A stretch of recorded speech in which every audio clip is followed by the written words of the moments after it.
Maintenant, nous allons voir en fait quelles sont les ressources qui vont être utilisées par les joueurs.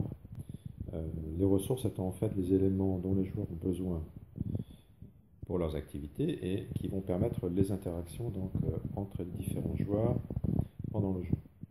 Alors en fait, ces ressources sont matérialisées de différentes manières, nous allons le voir, mais classiquement sous forme de jetons de différentes couleurs, représentant donc chaque couleur étant représentatif d'un type de ressource. Alors, c'est, je dirais, purement indicatif, mais ces couleurs, on les retrouvera sur les cartes activités, donc on pourra les voir dans les tutoriels consacrés à ces différentes cartes. Donc, une sorte de code couleur, en fait, et donc c'est pour faciliter le repérage des ressources et des informations utiles aux joueurs. Donc là, en jaune, hein, donc sous forme de petits jetons ou ici de petits diamants en plastique, ça peut être d'autres matières, donc on a la ressource monétaire, donc l'argent.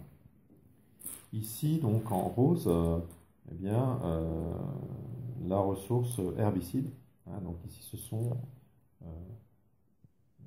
les molécules d'herbicide, donc un petit diamant représente en fait une unité d'herbicide dont les joueurs peuvent se servir donc, dans le cadre de leur activité pour gérer donc, la question du désherbage. En bleu ici, donc c'est une unité d'eau.